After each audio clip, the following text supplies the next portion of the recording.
Hello, everyone out there in the United States and elsewhere that is watching this program. This is the 3 Martini Lunch. It is a virtual networking event, national and international, powered by Rockstar Connect. I believe this is episode number, tell me if I'm, Domenic, is this number 25? I think it's number 25. So we've been doing it now for 25 weeks. That's how long the United States has been in lockdown. I've been told that we only need to be in lockdown another 100 weeks before we open up the whole country. So that's pretty good, right? Only another 100 weeks? You can do that. I thought it was 8 more weeks, even. I mean, for all of you that were reluctant to be criminals because you thought you couldn't do prison time, now you can totally reevaluate that, right? No. Domenic would do great in prison. We're talking, just 125 weeks in prison. You can do it. It's worth it. I'm too pretty. You're too pretty. That could help you, though. That could get you a lot of privileges. Adam, can you do prison for a couple years now? I'll pass. If your prison is on the beach. Yeah. Captive on the beach. Okay, great. Jacqueline, you have a pretty nice jail cell I've seen online. Could you do jail time right now? I'm not jail material. You're not jail material? No. If Mark and I were in prison, we'd be running that thing within, 2 weeks, Mark? Yeah? Well, all I have to say is orange is not a good color for me. Less. It's the new black. Orange is the new black. If you guys hear a little bit of squeaking, we had, something really fun happen this week. I think I told you the story about how I went to a listing and ended up with a puppy. Well, we have a new puppy this week. A lot of concerns whether that, our dog would get along with the new puppy. Our dog gets along fine with the new puppy. Unfortunately, the new puppy is the alpha dog and dominating the big dog. Biting the big dog, taking the dog's food, taking its bones. So this little puppy would do great in prison. Yeah, but in the meantime, you may hear a little bit of squeaking in the background, in which case Sarah's going to go grab the dog and bring them back. So all of you that are listening now on Facebook where this is being distributed, yes, you can put questions into the comment section. And we will answer those. If you'd like to be a panelist, you can be a panelist. This particular program, 3 Martini Lunch, is broadcast live, although some of you are not seeing it live. And the panelists that are coming on, they know sort of what's going on, but they don't know 100% of the story. We use something called the Success is Contagious structure, where all of us discuss our phenomenal successes for the week. And then in the second half of the show, we have the opportunity to answer the question of the week. And the question of the week always puts everyone on their toes, but that's when we really learn about our panelists and they're able to share everything about them. Now, the people that are panelists on this program, they're all on LinkedIn. You can connect with them on LinkedIn. They're going to drop their information in there. And these are networkers. These are people that will take one-on-ones. They will make time for you. It may not be 24 hours of time, and it may not be immediately on demand, but they're going to do something to reach out with you and to speak with you because they're open to that. Would you agree, everyone? You're good with that? You're okay with that, Barbara? Okay, perfect. Let's get started. First of all, we're going to discuss successes, and let's start off with Jackie in the lower right corner of my screen. I have no idea where she is. Excuse me. I'm here. Okay, Jackie. Well, I've had a really great week last week, and my success, once again, we've been blessed with a matching contribution to do another big scholarship. And this one means the world to me because it came from a place in my wildest dreams I wouldn't have expected it to. So that's my success for the week. I'm excited about it, and who knows who the student will be or which school it will go to, but I'm just really excited about that. I have I've been sort of delinquent on responding to emails because I have a lot of projects going on. Gearing up for our annual golf outing is a big deal, and lot of moving pieces going on there, but I'm really excited about the direction it's going in. So last week was a great week, and I just took some time to reflect on some things over the Labor Day weekend. So I stayed home, and I'm excited about what's to come. So, Jackie, I noticed that a lot of the grants that you offer, they're like matching fund grants. Yes. What does that mean, and what's the advantage of someone making a gift as matching funds? Well, let me just say that with the matching funds, we will contribute. Our scholarships are never less than $5,000 per student, because we know that anything less doesn't really put a dent in what the students need in terms of their tuition and books and housing. So our matching scholarships is we offer a scholarship to anyone's institution where they've attended, where there's a need. They have that population of students that we serve who need financial assistance. If you make a contribution to the foundation for every dollar that you put in, we match that. And so we're able to double up on the number of students that we provide grants for. Great. Now, a lot of people are having a hard time putting themselves in front of potential clients and customers. Is making a donation a way? Is there any way that they, beyond their altruistic needs of giving money to students, are they going to get some advantages from that, some exposure? Yes. We actually just launched. This is a great thing that we're doing this year as a result of this pandemic. We've never been an organization that felt like we could go it alone. And so we extend opportunities to other small businesses and nonprofits to get more visible in the community, get their brand out there. So we have this year opened up our golfers' swag bags to anyone who wants to make a contribution of branded items with your business on them. We have amazing business leaders in the community that play in this tournament. So there's a lot of exposure in areas that you may have thought at some point were difficult to get into. So we offer that this year, and it's been a big hit so far. It's working. That's one way. Other ways that you can open to become a mentor to our scholars. They're looking for advice on everything from internships to employment opportunities, and sometimes just an unbiased ear to get information from that can help them in the future. So there are a lot of ways to... Let's go back. Something that stuck with me is the golf tournaments. Yes. Golf tournaments. Big deal right now, because golf is considered a very safe way to go out and meet other people, but also it's the number one way to network, and this is a program that is a networking event.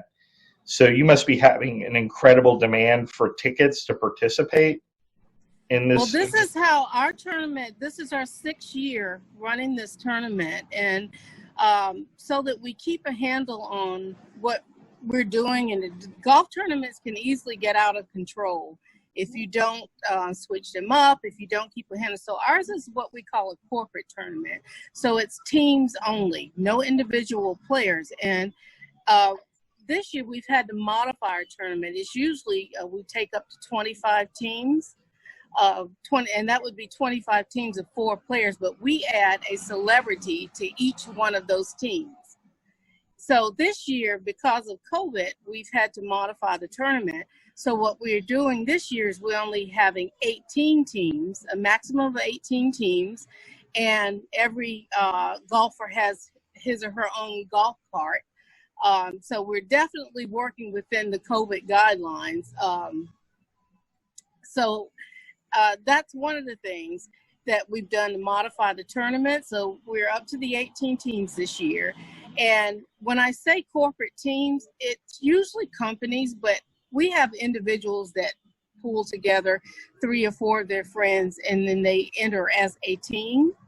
And so that usually works for us as well. But this year, instead of 4 golfers plus these celebrity mystery guests, we've had to scale back, so it's 3 golfers and a celebrity mystery guest. And the celebrity mystery guest, we try to pair the celebrities with people, with teams where there's something in common, whether it's on a professional or personal level, because we want our golfers to have fun and enjoy the tournament, even though they know what they're, they know the cause that they're there for. Jacqueline, so I have a question. So are deals passed at this tournament? Are people meeting one another and making a little bit of money in their businesses as well? Absolutely, because there's a lot of networking going on within these people who are participating. One part of, a big part of the golf tournament that we're not having this year, we usually have the day before, since ours is a corporate tournament and it's all teams, we usually have the day before a reception, what we call a reception fundraiser, where all of the golfers come, and then it's open to the public as well. So, and it's usually entertainment, live auction. It's a lot going on there, but there's a tremendous amount of networking going on there. And that happens during the golf tournament. I'll give you an example. We have a team of physicians that play with us every year. So we always stick a celebrity that has some community service work or something related to healthcare or research.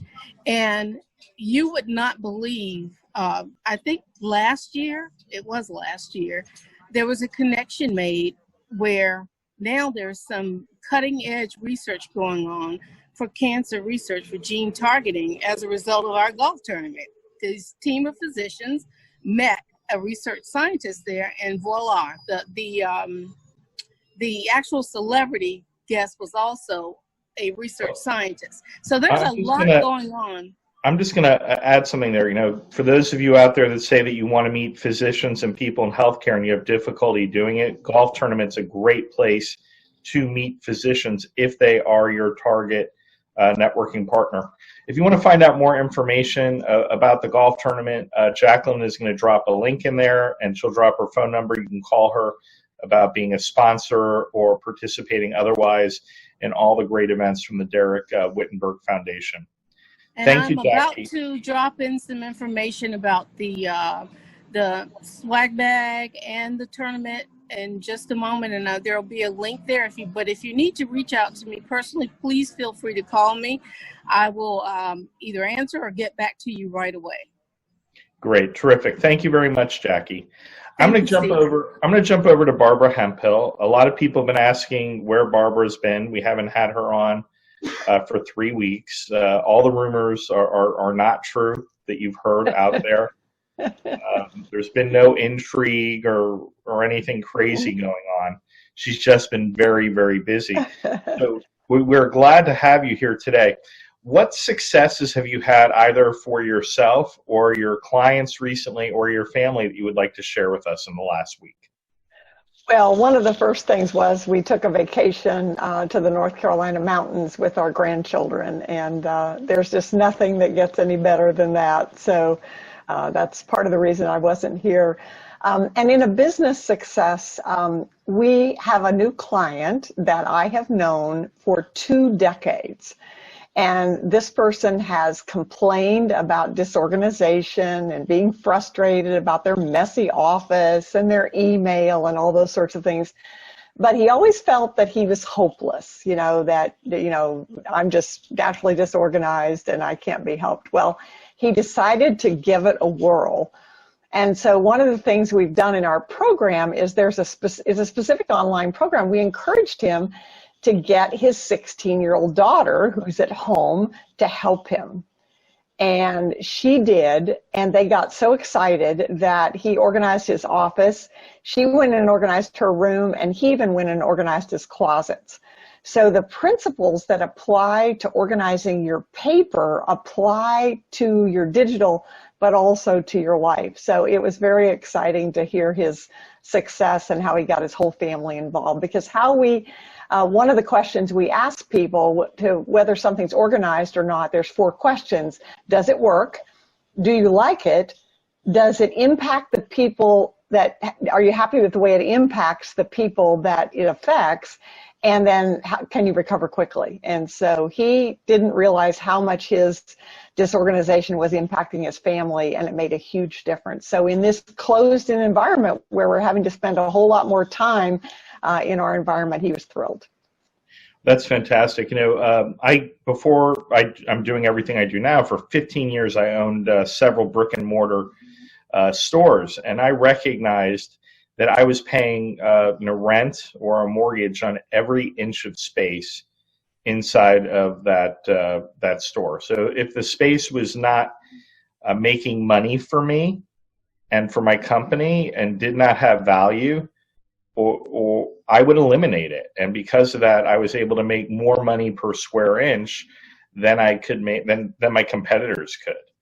It's one of the things that's going to come out of COVID is many companies are realizing that they've been paying for real estate space that was costing them money. And one of the things that Productive Environment Institute does is we're very good at helping people get rid of all of that clutter that's in those space so they can actually downsize.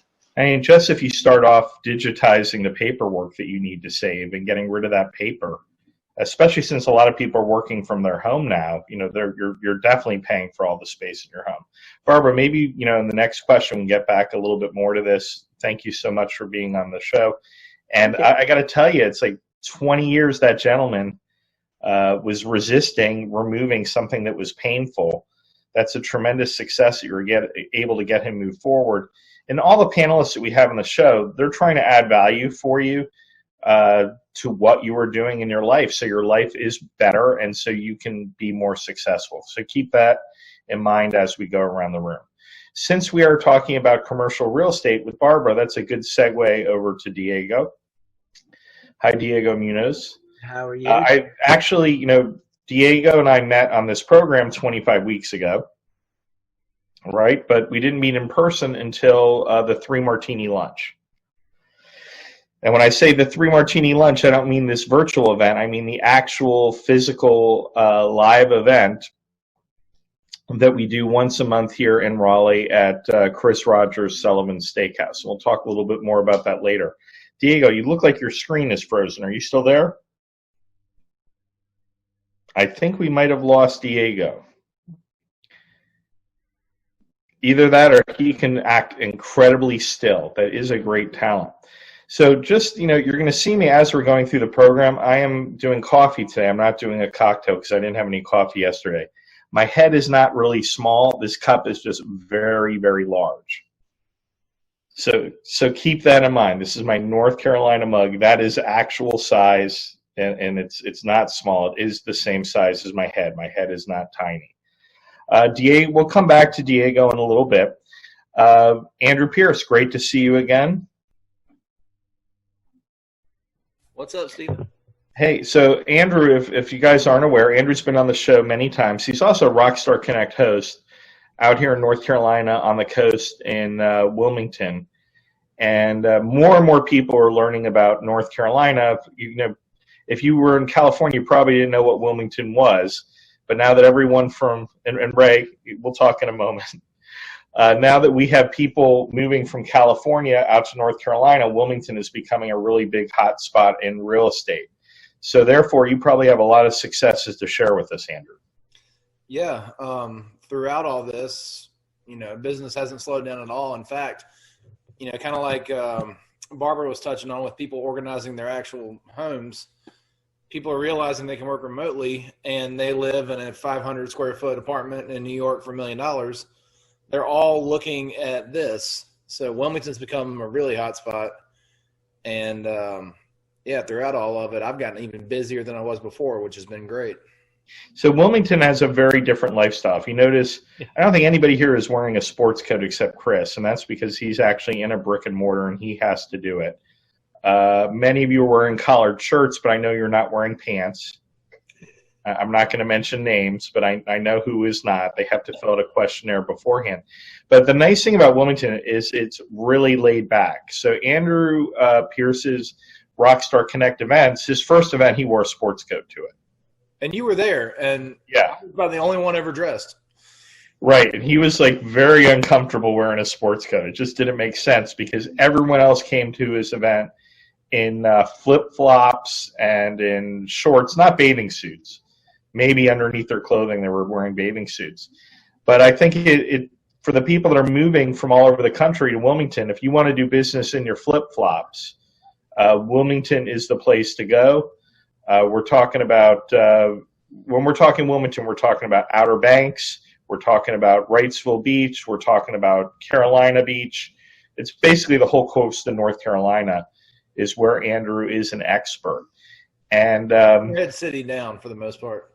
Yeah, absolutely. And you can get into that market, maybe not absolutely on the beach, but you can get into that market for as little as $150,000 if you're not directly on the beach. I bought a house with 10 acres of land for $214.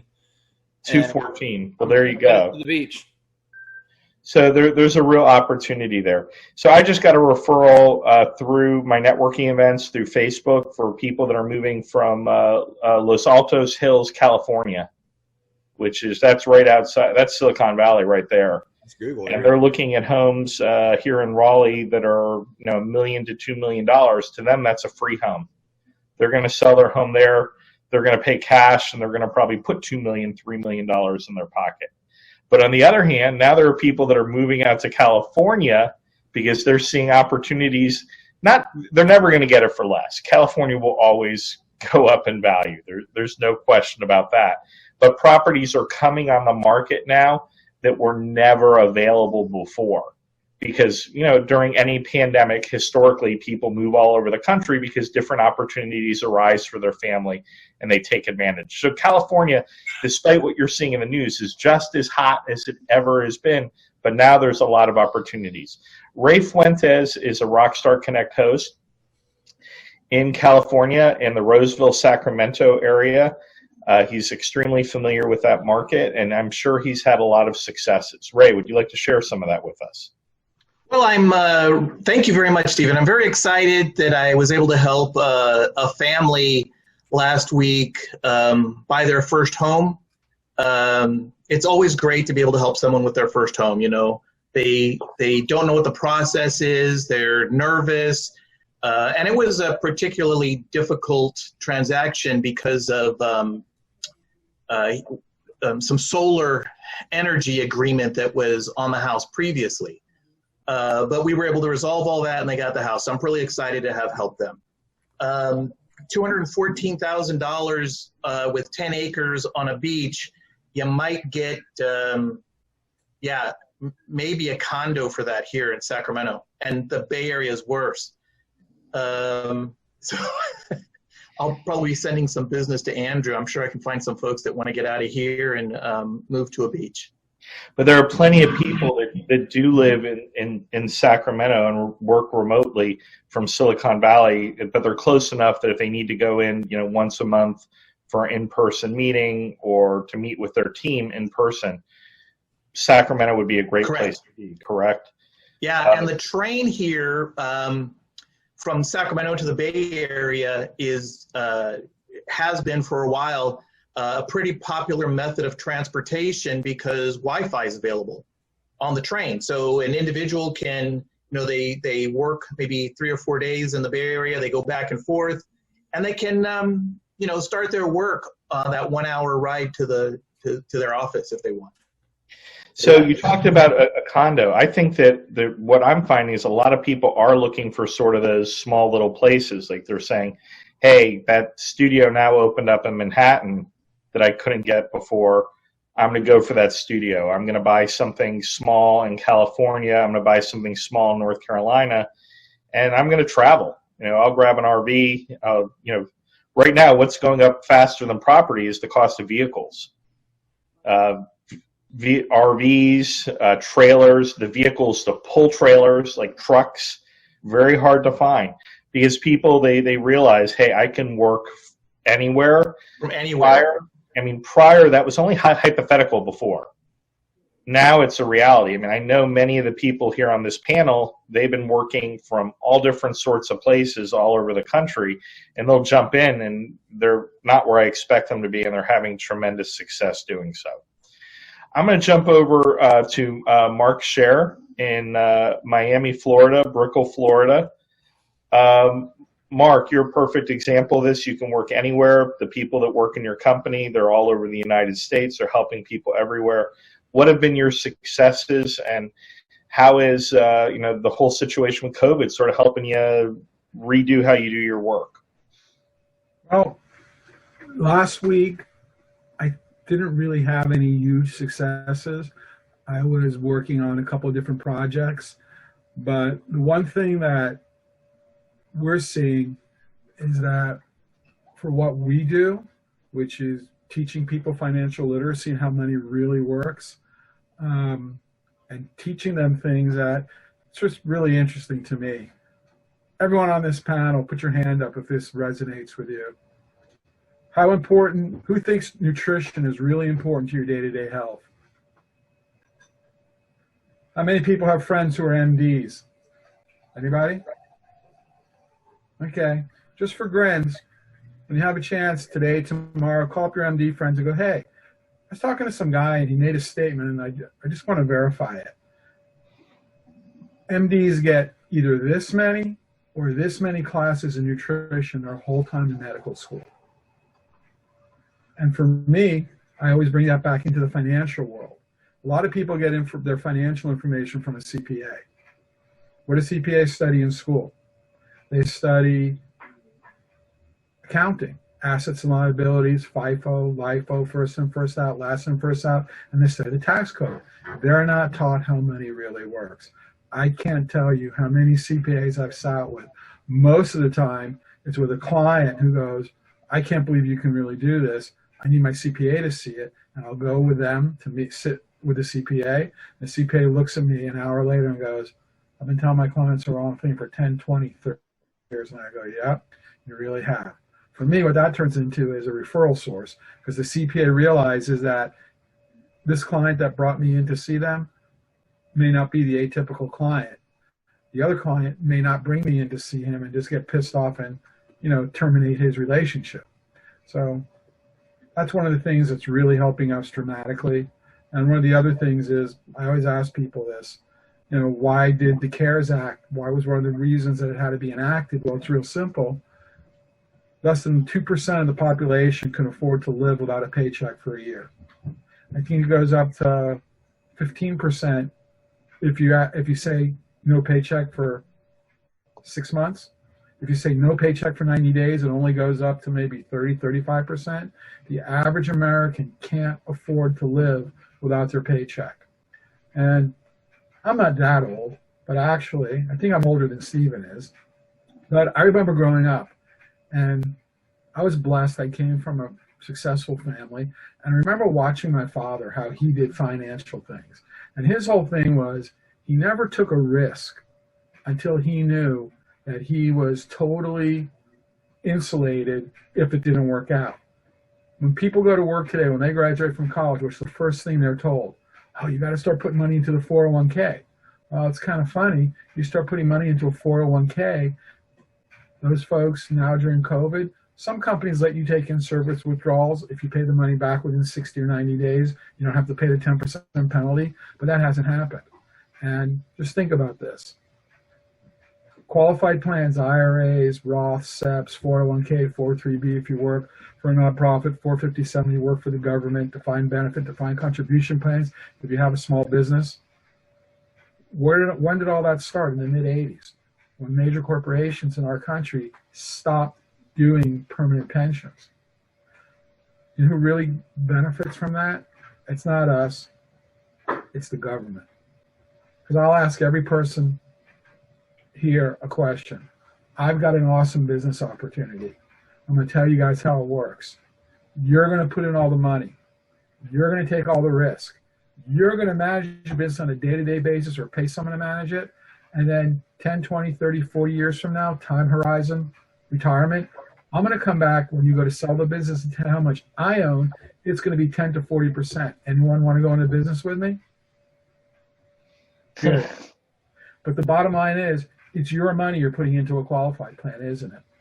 It's not Yes. if, it's when the market has a down cycle. Does the government say, let me give you back what you just lost? Absolutely not. right? If you've got an IRA, you could be managing it yourself or not. Let's just say you got a 401k managed by itself. Companies charge you to manage your 401k or 403b. Most people don't know that. And when you're getting an average match in this United States, which is 3.85%, and you're paying 1 or 2 points to manage the money, how big is your match? So the whole thing was designed for the government to maximize tax revenue. So when you really look at it, or if you want, give me a call. We can have a conversation about how it really works. People just go, oh my God, you're right. Why didn't my CPA tell me this? And it's what we just talked about before. So, well, I mean, that's where education is so important, because there are all these things out there. I mean, there are numerous products out there that could benefit and help people, but we end up in paralysis because we don't know who to ask. We don't know who the experts are. You talk about doctors and MDs. I used to, when I worked in healthcare, I used to market to physicians.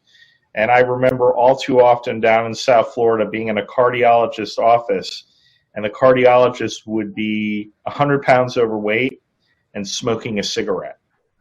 So, that just pointed out to, do as I say, not as I do. And it probably is that way with a lot of people, in financial education as well.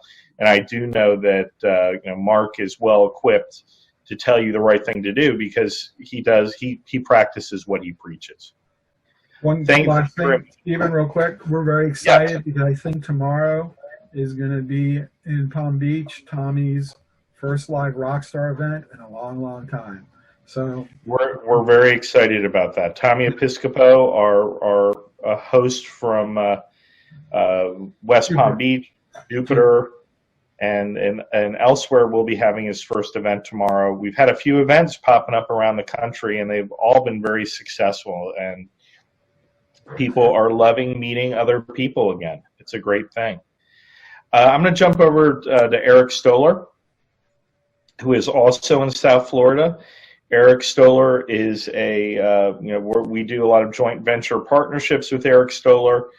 Sort of interesting, there's basically part of business, there's the conferences and there's the summits and the seminars, and then there's networking, and they really didn't overlap amongst each other. But now, because of COVID, we are finding a lot more relationships with those, as a networking company, with companies like Eric's company. Eric, if you could briefly tell us about your company and what Rockstar is going to be doing with you over the next few weeks and months. Absolutely. Good afternoon, everybody. It's great to see you all today. I was actually introduced to this group by Mark Sher. Mark and I are friends, and we do work together here in South Florida. We've actually been in live events before we got into lockdown. And also Mr. Adam Bricker, know for many years. How are you, Adam? So all South Florida people. Champion Mindset events are kind of our slogan is learn, network, and grow. So we do everything. We've been doing live events and training programs for many, many years. We do events all over the country. I've spent many years working with well-known speakers like Brian Tracy and Les Brown as our anchors to our events. And then we work with experts such as Mark and Adam and others that have a story to tell, have a product to sell, and really a value to add to our audiences. So right now, like many of you, and some of you may have been on, I've been on some other of the events that Steve hosts and Sarah host, is we're doing virtual events. So we have our next big, we did one in April, and we couldn't do our event in Manhattan with Les Brown. So I said, hey, let's do 3 days. I figured we don't need a venue. Everybody's going to show up in their computer. And so we booked Brian Tracy, Les Brown, and Coach Nick Bollettieri, top business leaders, top coaches, and great motivational speakers. And we've added just phenomenal speakers on sales and wealth building. Mark is going to be one of our speakers on Friday. And we have the #1 in marketing. And what I've tried to do over the years is put together people that are not only going to give you value, these are people that show you how to get results. So this whole event isn't like, hey, feel good. We're like, no, we got guys that are making $1 million a year doing affiliate marketing. The guy that we have, you're like, how is that possible? I don't really know. I'm not a very successful affiliate marketer, but we have a guy that makes $1 million a month doing it. So I figure we can learn something. And I share this because a lot of the speakers, you know, these are people that are doers. We actually have some people that run companies that are actually going to be speaking on the event. It's a super expensive seminar to go to weekend, but, you know, because we have folks like Mark's organization and others that help support us, we said, hey, can we make it affordable? And so we made it starting at $9.95. Okay. So it doesn't take long to get a return on investment on $9.95. No, it doesn't. And if somebody wants to sign up and be in the VIP sessions, we have one-on-one sessions with each speaker as a Q&A. And then on Friday, we do a special session with the 3 of the speakers, you know, together with Les, Brian, and Nick is like, you got 200 and something years of experience on that stage. So we were able to do this. And I think in a live format, it would probably run, you know, $150,000 to bring these guys in. I mean, it still costs, but nowhere near. So and you don't have to wear pants to go. You don't have to book an airplane or stay in a hotel or any of those things. No, right now we'd be coordinating how many flights, how many hotels, who's coming in, what time, are they getting picked up in the airport, you know, and you look at it from the speaker's perspective, you know, Les Brown is busy the whole weekend. He's doing something at 2 in Australia, 3 over here. He never left his chair. I mean, so what's happening is it went from being like, oh, people aren't doing it, but I can tell you in the world of speaking, these guys like him and Brian Tracy, they're getting booked like crazy because companies are looking for ways to motivate their people. So Steve and I are working on a project because the other side of our business, and every Tuesday we do a free Zoom mastermind at 3, and then we do a networking in the evening. And then tomorrow we do a mentoring call. So we have people that want to become speakers. So we teach them on the basics of how to tell your story, what it takes to market and monetize yourself. Because we've been doing it for a long time. And then we give them opportunities to be on our stages and really learn that side of the business. So that's the flip side of what we do. And what Steve and I are really getting into as the world starts letting us back into the live events, we're talking about starting to do like, I know like Ray, you're doing one in California. I know Mark's doing one, to start doing events in other cities with some of you guys and some of our speakers that can provide content. But I said to Steve and Mark, I'll tell you, I said, hey, let's try to do something down here, maybe over at Hallandale or someplace to, you know, get out there. Because I get the bug too. I even forgot just before I walked on the call, I went into the store and I forgot my mask. The guy didn't say anything, went to grab a soda and walk out. But, you know, I think a lot of us are stir crazy, but I also believe that a lot of people are coming back because they want to be face to face. I believe as social individuals, we miss that interaction, right? So I think when some of us get together, I think it'll be real neat. And so we're just kind of been using the virtual platform to keep our business growing. And I got to say, in some respects, it allowed me to kind of reshape what we're doing. And now as we come back into doing live events, we'll actually be better positioned to service the clients and provide more tools for them, you know, to be part of it. Yeah, Eric, I mean, I would say that, you know, a lot of people saw this, you know, COVID and the shutdowns as an opportunity to take vacations, and they put their businesses on hold. Right. And you know, that's their choice. They probably enjoyed it and got a lot of value out of it. But many other people said, hey, this is the opportunity for me to evaluate what the future is going to be looking like. And we have the opportunity to make money in different ways. Right. And I think that's, you know, Eric and I are not experts on that, but we know a lot of people who are experts on it. And that's who we want to bring to you in these type of, you know, these Rockstar Connect championship mindset events. And really, you know, Eric is known internationally for these events and is extremely well loved by everyone in Florida for providing this. It's education. really. The education you get as an adult is so much better than that education you got in college as a kid in an elementary school, middle school, because you're choosing to do it, and it actually gives you an immediate reward in application. Mark Sher is going to be speaking at your next event as well. Is that correct? Yeah, he speaks Friday. Mark speaks at most of our events. And, you know, again, Mark's always out there. There's one thing I say about Mark. Mark's always out there. And again, it's about ROI. And we just keep refining. And so we have panelists on this event. We have, you know, all the different speakers. And I want to share this with everybody because, you know, I'm sitting here and we're running, I don't know, we probably had 4,000 people that opted in already. We're creating these databases. It's unbelievable. I mean, you know, Facebook is now the new means. I'm in my office and we have, you know, people on the phone and making outbound calls.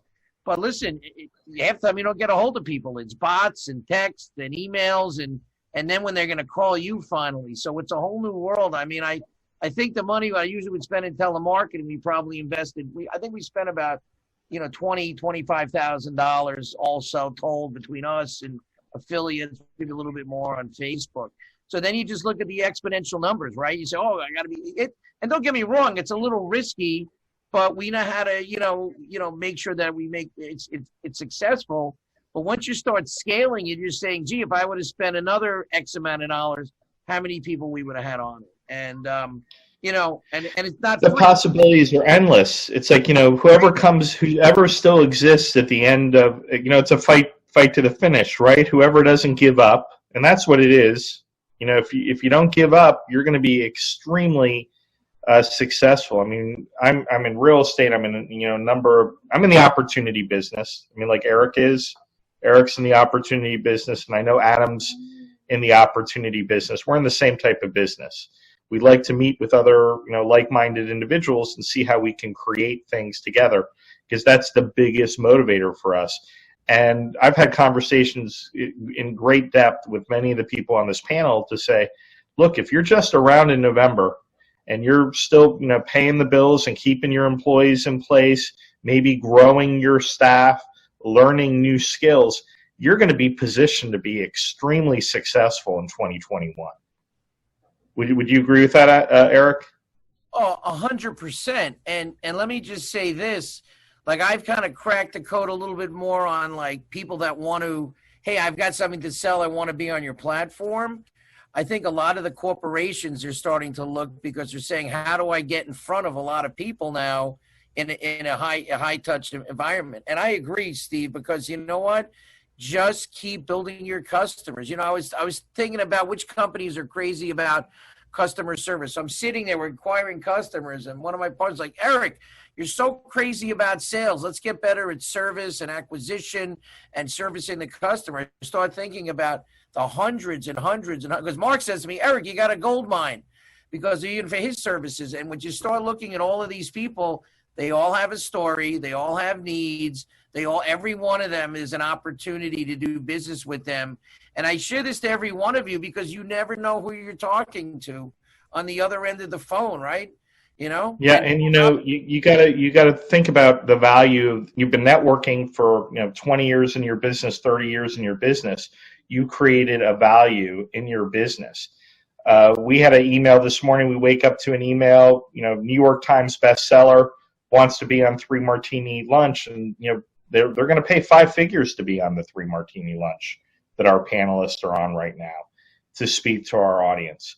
Because we have a group of people that believe in helping one another. So even if they're not going to use Eric's services, or they're not going to use Barbara's services or Mike Manning's, they're going to go out and they're going to rep you. They're going to be your brand evangelist. We meet one another, we're friends with one another, and we want to help one another. We can't always use each other's services, but we can certainly help get the word out. Let's go over to, thank you very much, Eric. I know you got some stuff to do, and we're going to talk later today. Looking forward to that conversation. I just want to let your people know if anybody wants to go, it's, the $9.95. You have the link, right? So you can let them know about it. And then we'll drop the link in. Yeah, you guys have the link, and then anybody, they can bring a guest. It includes the replay. It really is a no-brainer. It's a throwaway. So if you're available, hey, just to hear Brian or Nick or Les, it's worth the price of admission, and you get a replay. Yeah, I mean, even if you're just going to have it on while you're doing the rest of your work, playing it, inspiring you, it's great. I mean, a lot of people listen to Three Martini Lunch the same way. I mean, that's how I met, Adam Bricker. He was listening to the Three Martini Lunch. We had a conversation, and look, he's a regular panelist now. Awesome. Adam's a rock star. Yeah, and he's living the dream. He's out, every morning he sends me a picture of his breakfast on the beach and, all his successes, and I'm, very excited to share those successes. So, Adam, can you share with us? Adam's down in South Florida. It's not like what you see on the news. Things are not collapsing in South Florida. No. Absolutely the opposite. Businesses are being successful. People are keeping healthy and well. I would say South Florida now, compared to when I lived there, is a much healthier place to be in general. Much younger population. People think Miami Beach, they think Fort Lauderdale, they think Hollywood, Palm Beach, they think of elderly, weak people. But in reality, it's people moved from all over the country there, all over the world, young people that believe in health and nutrition, etc. And they have what it takes to make it through a virus like this.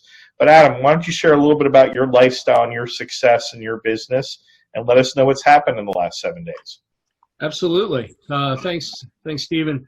I did move to the beach in Florida so that I can live my lifestyle and be connected digitally to anybody whenever I wanted to or whenever I didn't want to. And like Stephen was saying, the health conscious scenario down here is so huge. You can just tell by the new stores and the new restaurants that are popping up. You're seeing less and less of the fried food places and more the vegetable places or the natural beef places. So it's really cool. Recently, this past 7 days has been off the hook for me. We've launched so many different versions of our platform. We took our first account in using cryptocurrency, and we flipped that over so fast, right when it was at its peak. So I'm really happy about that.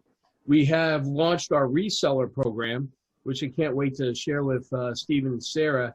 Now we can actually just white label the cards for people, really simple. We take and we put your brand in people's hands by the cell phone.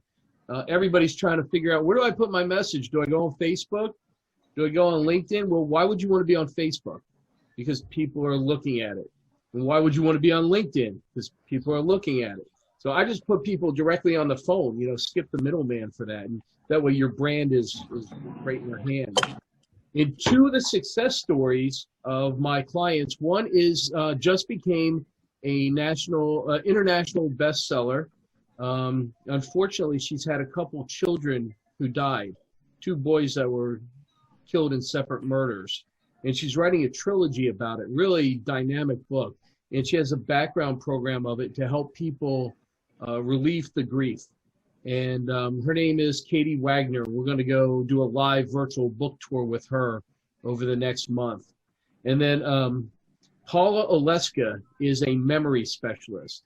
So if you're going stir crazy and being inside these 4 walls or wherever you might be, and you want to do a few things to expand your memory conscious, she's one of my clients who will be launching. We're doing a Facebook Live next Monday with her, and next Friday she launches her program. It's specifically designed for baby boomers, but also in our generation as well.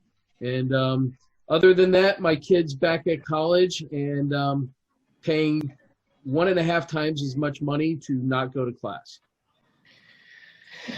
Boy, that's something. I mean, I paid in-state tuition at University of Florida. Rather, my parents paid it, and I didn't go. I did go to every class, but I used to schedule my classes so I only went to class on Tuesdays and Thursdays. Mm-hmm. I would come in the morning at like 7:30 in the morning, and I would stay. I mean, most of the time I could even schedule it so I stayed in the same classroom.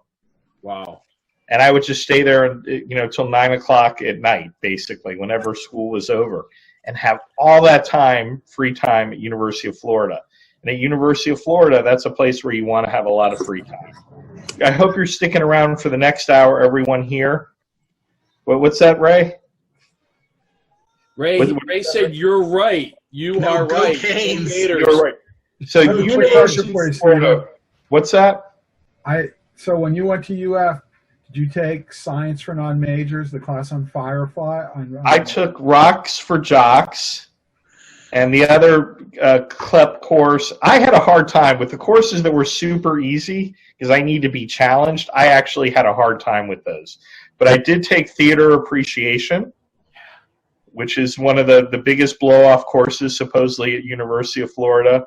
Rocks for Jocks, which is geography, and statistics, and they had a class that was math for poets, fundamental math. So those were my crib courses that were there. But otherwise, I did start at University of Florida as a freshman? So as a second semester sophomore. So I had a lot of credits. So I should have got out of school there in about 2 years, but it did take me the full years to do it. I never took a full load. I was very involved in my fraternity and everything that was going on at the campus, student government, etc. I mean, those were the great parts about being at university that the kids are missing today. When I went to University of Florida, they were ranked the #1 party school in the country with an asterisk. The asterisk stated they should not even be included in the top 10 because they are not amateurs, they are professionals. Professionals. And my fraternity was known for having the best frat parties in the entire United States. Tau Epsilon Phi, TEP at University of Florida, mega parties sponsored by Smirnoff that would win awards in Playboy magazine. You could never have events like that today, and they were beyond anything you ever saw in Animal House. I mean, Animal House was a pale imitation of the TEP house at the University of Florida. To my TEP brothers that are listening to this, so happy that now that we were kicked off campus for the second time, we are now back on campus and ready to carry on the tradition of being what I consider the #1 fraternity in the country. But thanks for bringing back all those experiences and memories, Adam. Adam went to University of Florida too, but he played as an independent, so he could go to everybody's parties, right, Adam? I had many friends in the TEP house. I'm sure we clanked a few glasses together. 100%. Am I exaggerating about TEP at University of Florida? Not at all. Not in the least. All that legendary stuff spilled right over to Daytona Beach for spring break. Oh yeah, I used to go to the Daytona as well. We probably saw each other there. Domenic, world's greatest lover. Are we back to that? Okay. Okay, we're back to that. Yeah. 7 days we haven't heard from you, but I've been pretty quiet on social media, so I'm imagining your business is just exploding right now. Yeah, it's pretty crazy. All the networking is paid off. The network is paid off. I have acquired, let's say, 6 new clients in the past week, in addition to doing numerous employee benefits enrollments. So those all count as well. It's interesting. I have barely had time to breathe, much less get out onto networking events and whatnot. I did host a very nice networking event last Thursday evening, which was the North Carolina virtual mixer for Rockstar Connect. That was a lot of fun, a lot of great people on there, right, Clint? Mike as well. So we're doing those actually every 2 weeks now, every other Thursday. So not this coming Thursday, but the following Thursday, we'll be doing that. And I'll continue to host those. And, in addition to that, this weekend was good because I got a lot of studying done for a Series 7 exam that I have coming up, which I'm looking forward to knocking out and getting taken care of. And then we got our vacation plan for the end of this month. So that's going to be fantastic, taking a trip down to the beach for a week. We're going to take the kids with us, and since they're all in virtual school, we can do that from anywhere. So we can take a vacation in the middle of the school year and they don't have to miss a day. So I consider that a pretty big success. No, it's an enormous success. And, the networking pays off because right at the beginning of COVID, man, I don't know how many virtual events you did. I mean, regardless of the Zoom fatigue, you were doing it. But the most important thing is you should never stop networking. Oh, no, of course. In fact, one connection that I made via this event sent me a monster client that is going to it's going to be a huge piece of business. So I'm really excited about that. It's going to be far and away the biggest thing that's as far as my business goes, that like one individual client that's come out of this event, and it came from a relationship started here virtually and then developed and nurtured over the course of a couple of months.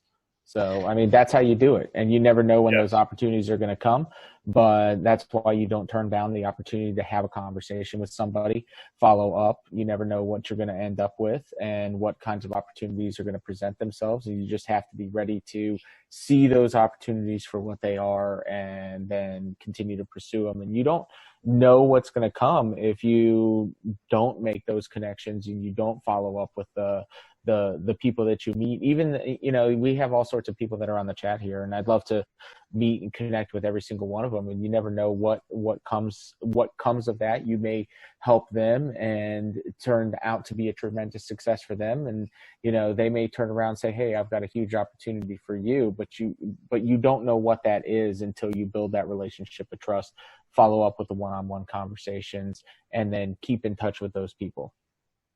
Well, I mean, you said it multiple times: opportunity, opportunity, opportunity. Our networking people in the opportunity business. Absolutely. You don't even know, and it may not be an opportunity for the business that you're doing. It could be something completely different. Like hypothetically, it could be an opportunity to invest in a startup company that ends up, shooting through the roof, and you don't know that about somebody until you actually talk with them, because people don't disclose everything about, the people on this panel do, because we talk about all sorts of stuff. We've been doing it for 25 weeks, right, Stephen? So we know everything about each other, but we don't know everything about everybody who's listening on the other end of Facebook, on the other end of this Zoom conversation, who aren't necessarily on the panel. So it's up to us and everybody else that's involved in that to reach out to folks and find out more about them and build relationships, and the opportunities will come. And lots of opportunities. I mean, so much business has been passed amongst the panelists and the people that are watching this program. I've had personal messages from many of the panelists that said that, after they are on this program, 6 to 10 people will reach out to them.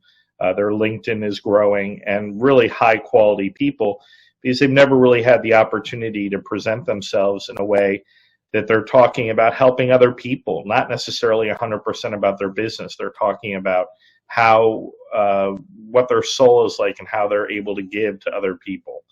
It's all about what are other people trying to achieve and how can you help them achieve it. How many people here, just raise your hands, considers themselves, besides their core business, they're in the opportunity business? Okay, if you're in the opportunity business, you want to reach out to people that believe in opportunities and sharing opportunities, because those are people that are going to increase not only your wealth, but they're also going to increase your mental health. Very important. Hey, Diego, I think you came back on another computer now, right? Okay, so are you ready to unmute yourself? Yes. Can you all hear me? Can you turn? Is he a little quiet? Can you hear me He's now? A little quiet. Yeah, a little bit better. When you lean in, it's a lot better. So Diego and I met for the first time in person at the 3 Martini lunch at Sullivan's last month. We're getting ready for the next event, September 24th. What did you think of that event? It was your first time going. It's amazing. I mean, any chance I can go to Sullivan's is a great opportunity, and then throw in the fact that there were so many great people there to interact with. And then top it all off with the fact that I have missed seeing so many of those people in person. I also have to add how much I appreciated the efforts that you all put in there to let people feel safe while they were there as well. It It wasn't just thrown together. It was very well put together. Thank you. I appreciate that. And that's very important with networking today. Whether you go to any event anywhere in the country, Rockstar Connect or not, practice safety. Just be a little bit more aware. Pretend it's like flu season, 24 hours a day, 7 days a week. Wash your hands. Wear your mask when you're supposed to wear your mask. And you'll have all the opportunities you had prior to COVID to meet other people face to face, because there are those opportunities today. So are we going to see you at the next event, September 24th? Oh, absolutely. Particularly because I got a great compliment from your wife, how she said, I look much younger in person. You do, and you also look much taller in person. I will say that, because I think your chair is a really big chair. So I was a little shocked when you meet someone online and then you meet them in person. So yeah, and also, September 24th, it's the day before my birthday. And I'm always excited when my birthday comes close to these events. So I will have a very large cake, and everyone will get the opportunity to quietly sing happy birthday to me so we don't throw our germs up in the air. But we're all going to be able to say happy birthday and have a piece of birthday cake. And a lot of people, it's been a long time since they've had a piece of birthday cake. So it'll be a great experience. So what other successes have you had in the last 7 days? Well, I'll tell you that business has been phenomenal. I've been so grateful for listings that we've picked up, contracts that we've closed, leases that we've signed. I added a new person to my team. But I think those of you who know me well, my biggest success in the past week was that I was able to start coaching my youth teams again and get out. And they had a great weekend. We tied a team that we should have lost to. We beat a team that we should have beaten. More importantly, though, they had a great time getting together and just playing, and that's always a win. That's fantastic. It's always great to have a win. I want you to say, Sarah just handed me something. I guess, am I supposed to read this or? Okay, I'm not wearing glasses, but I'll give it a shot. She's going to do it. She's going to drop it in because I can't do it. She's also going to be dropping the question for the second hour into the chat. All right, so what do you want me to say? I just wanted to let everybody know who's watching that if you would like to connect with the panelists, you can find more information about them, how to contact them at rockstarconnect.com and look for the 3 Martini Lunch logo. Great, so all their information is there.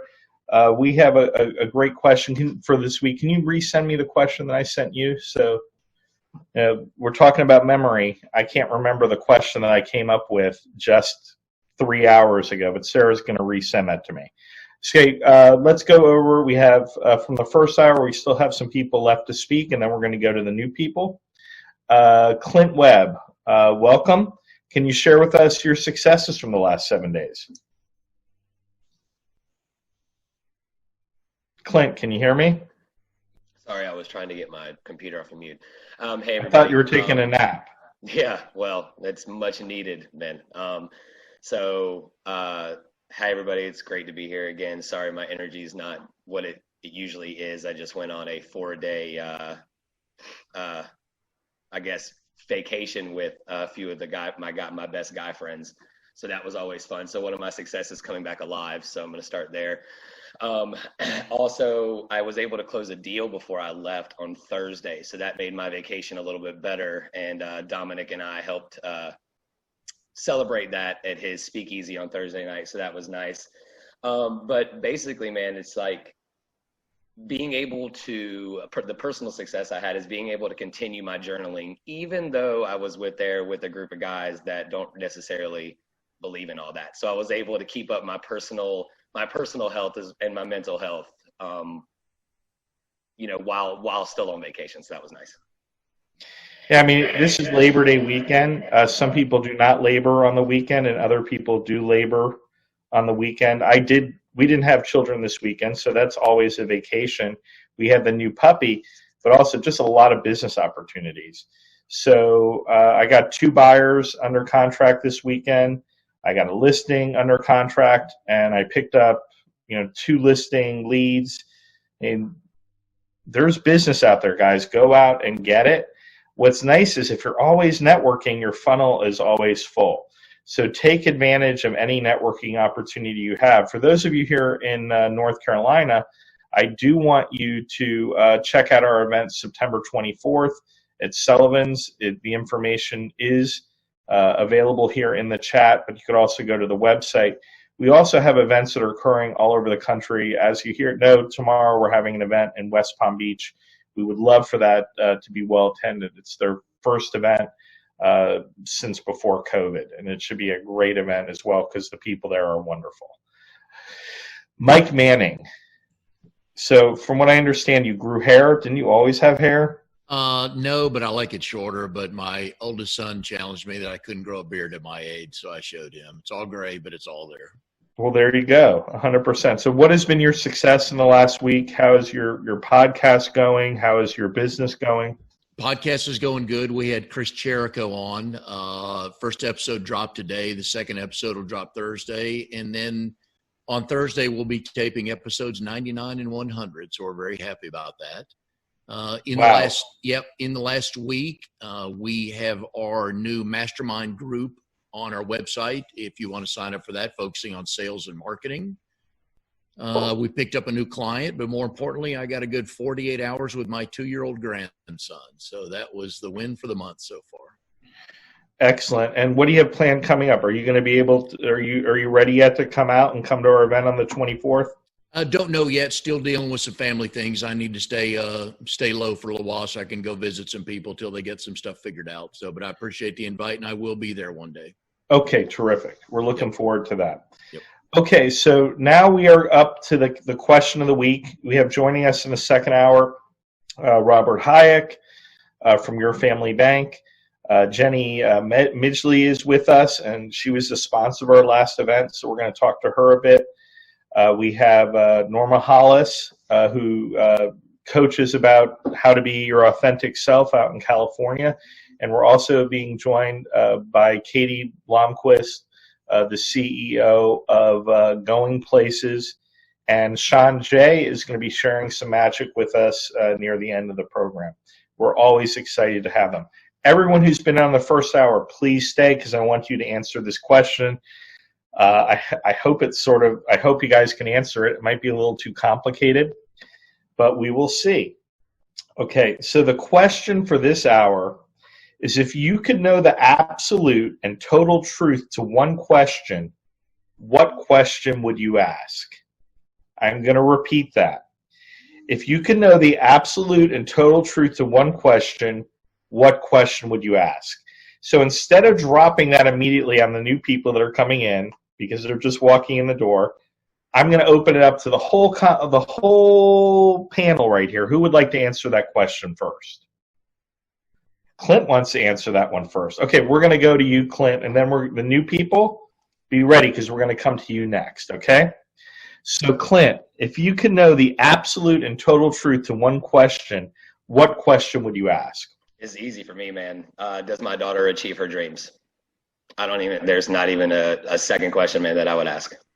And what are her dreams that you know of that she shared with you? She wants to be a surgeon. She has since she was 12 years old. And so she is going to be going to medical school, and she has a incredibly good head on her shoulders. I'm glad that we did a good enough job raising her where she has that. But, man, 100%. That's what I want to know.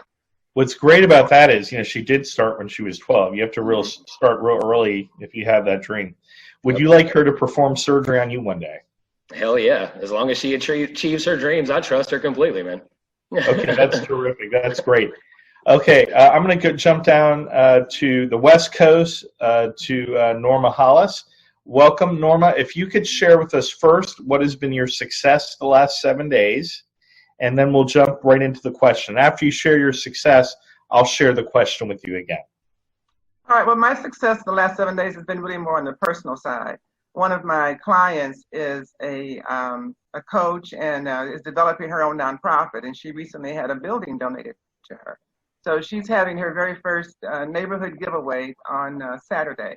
So I was able to empty my closet and my drawers of 7 bags of stuff that I no longer need or use or even know that I even have. So getting rid of that out of my house and cleaning up a little energy was a great success for me.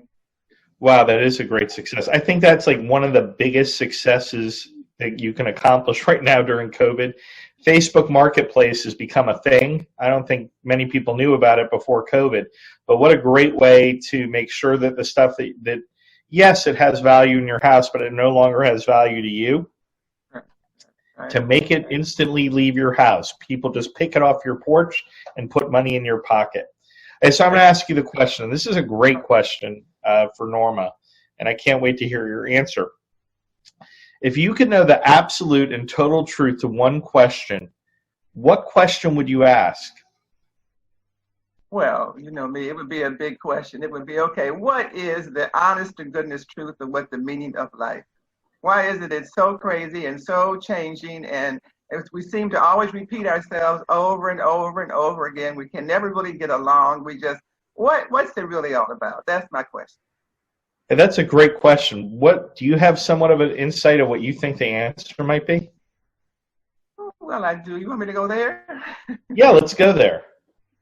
Well, to me, I mean, I've studied human nature and stuff for a long time, but I think it's just a continuing battle of Satan and of good and evil, just, continuing in different forms. And the light and the dark. We haven't seemed to learn our lesson yet, and we keep learning over and over and over again. Okay, so everyone, over the last couple of weeks, people are really beginning to know you. They like you. They know you're authentic. People have written to us, said, Norma is great. Keep her on as a panelist. How can people reach you to speak with you and have that one-on-one experience? Well, for one-on-one experience, go to meetwithnorma.com, meetwithnorma.com, and we can have a 20 to 30-minute one-on-one conversation. Excellent. Thank you so much for being with us, Norma. Hi, Katie. How are you doing today? Hello. I need you to come back to me. I'll come back to you. We'll come back to you. I cannot think of anything. But I will say this. Isn't that great news that Norma's not-for-profit, her friend, got a building donated to them? That's the dream. That's the dream, right? 100%. Jenny Midgley, welcome back to the show. Jenny was a host of our last 3 Martini event. What was that experience like for you? Would you consider that a success for you? Yeah, absolutely. So I think number one, it's about breaking down this whole virtual space that we have to exist in. Like it's real life right now, but it's nice to go somewhere that's doing it well and where it's managed well, and that even if you have trepidation about going out in public, you're at least going with the knowledge that everything is being done to mitigate the risk. So that was number one. Yes, hands down, we'll at least attend again, and if not, sponsor again. So that's number one. Number two, the quality of networking is super duper high. So I may or may not have had I may or may not have been in need of an intervention when it came to networking prior to COVID. So because I am a bit of an extrovert, and so I sometimes need to be reeled back in, because my husband's like, you're doing what again? Now what? So I have to be really strategic about when I go networking and where I go, and even, and now especially with it's virtual, like it's so much easier because you can just hop on wherever. So I have made an effort to be intentional and be strategic about where I network, and I only do a few platforms, and Rockstar is one of the main platforms where I network, and it's always come with either awesome collaborations, new clients, or just, great people. Just good. Yeah, I mean, it's for us, it's like, we're all small businesses. Everyone on this program is a small business. The government considers us a micro business. We're not even like on the radar to be a small business. We're micro businesses. Mm-hmm. But when you have a large network and you're a Rockstar Connect attendee or host, you're potentially connected to every person that participates in Rockstar Connect throughout the entire country. Mm-hmm. There are not too many businesses that have a network like that, and we make that available to you. Jenny, it's surprising. You can tell when people are smiling under a mask, can't you? Yeah. Yep. Absolutely. I mean, that was something. And I feel like I should get there should have been extra credit for people who you could recognize with the mask on, because you could walk up and be like, I know you, whether or not you met them in person, but you could still recognize them when they have their mask on. I feel like we should have all gotten extra gold stars or something for that.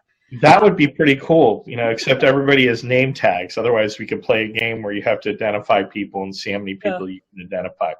So this is a great question for you, because you see the world in a variety of different ways. Mm-hmm. You see people's perspectives from all different angles, but here we're going to give you the opportunity to know the absolute and total truth to one question today. What question would you ask? So this is actually really hard, because I think sometimes when you find out the absolute truth about things, it is a huge letdown. And sometimes I like to live in my world of rose-colored glasses where I just do my thing and I don't want to know the truth about certain things. However, the first thing that popped to my mind is honestly, I want to know the origin of the universe. Because I want to know if it's something I need to be stressing over, right? Is there a higher power in an afterlife, or are we all just energy and matter? Just tell me, and then that'll give me one less thing to worry about. You know what I mean? That's a great question, and once again, if you have the answer, it might be a letdown. But either way, it would be a letdown, right? Because part of it is the beauty of faith is in the not knowing. Mm-hmm. Right? There's a reason they call it leap of faith. So when you don't know, right, you're trusting. You have to trust in something. And like Sarah said, if there's an answer, if there's another answer entirely, whatever it is, there's something to be said in my mind for just kind of not knowing and constantly challenging faith and taking leaps of faith. So however you define that faith for yourself, right? Is there a plan, or is there not a plan? Right. Is this completely random, or is this a plan? That's something, first of all, Sarah and I were crafting this question, we think of, the Hitchhiker's Guide to the Galaxy. The question is, what is the meaning of the life, the universe, and everything? And their answer was 42. Mm-hmm. That was I saw that. they came up with.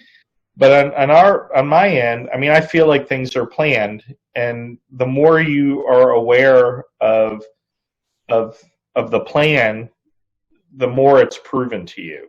So it seems like whenever something, if people are complaining about their life and saying, oh, I'm getting the bad end of the stick, in the meantime, if they're aware, opportunities and blessings are being given to them all the time. Mm-hmm. And they may not just be taking advantage of those opportunities. When you take that time to be aware of your environment, you see all the blessings that are given to you and all the opportunities to learn and to achieve and be successful. How can there not be a plan for that? That can't, well, maybe it is entirely random. We'll have to know when we get the opportunity to ask your question. We will know that answer. Right. Katie, are you ready, or should we come back? Yes. Jenny, okay, great. Ignited a thought. I'm kind of going off of what she said, but that really is what I would want to know, is what happens after we die.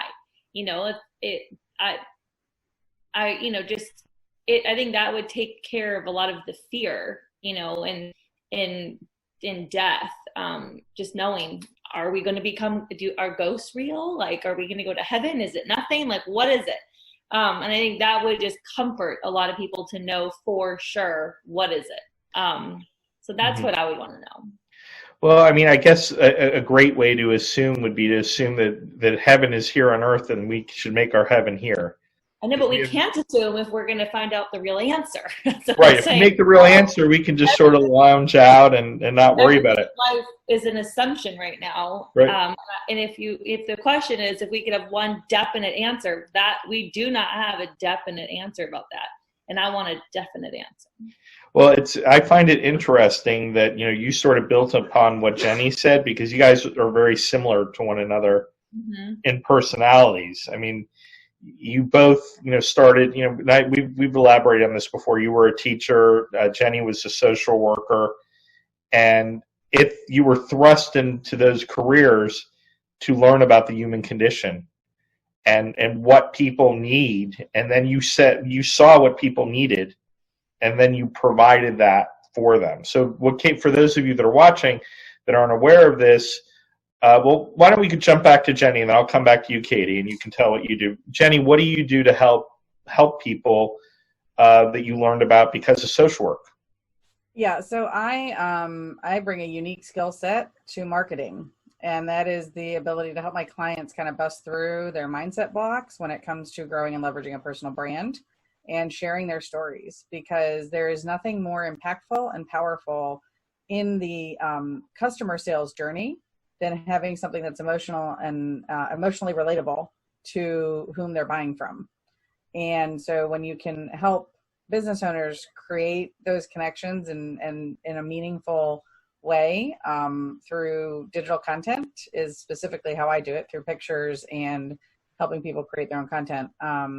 It's a really cool thing. And somebody asked me once, like, how I measure my success, and my success is measured in the growth of my clients. So I'm not even talking about like how many followers they end up with on the TikTok or the Twitter or anything like that. You know what I mean? Like, or how many reels they put out on Instagram or whatever. Like, my success is measured in how much they grow professionally and personally through our work together. So, that's what I do. And Katie, you started off as a teacher and you recognized. Yep. Well, so when you're talking about just like describing like the type of people we are, my undergrad in college was a sociology major, which at the time I was like, what am I going to do with that? I just picked something I was getting A's in and just majored in it, because what 19-year-old knows what they want to do with their whole life? Studying for unemployment. It's just, so it's just funny that like it really does apply to kind of, what I do.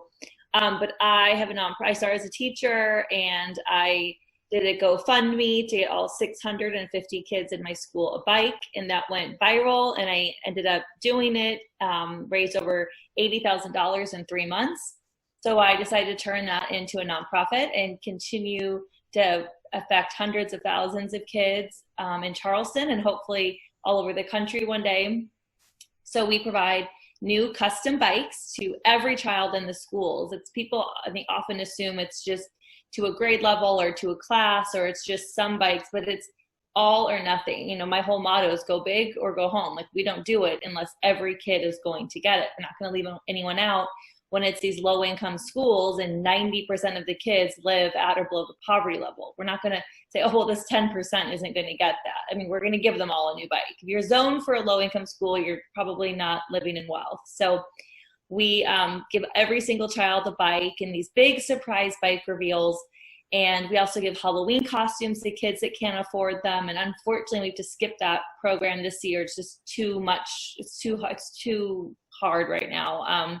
But the bikes is our main program. Well, I mean, look how much more important the bikes are now prior to when you started this. Because right now, if you're in a low-income school, chances are you're not living in a big house out in the country. You're in a more urban area. You're restricted to an apartment. You may have many people living there.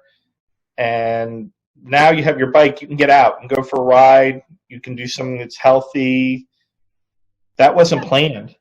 No, I mean, that was the minute quarantine started. I thought, thank goodness, 1,600 kids have bikes because of us.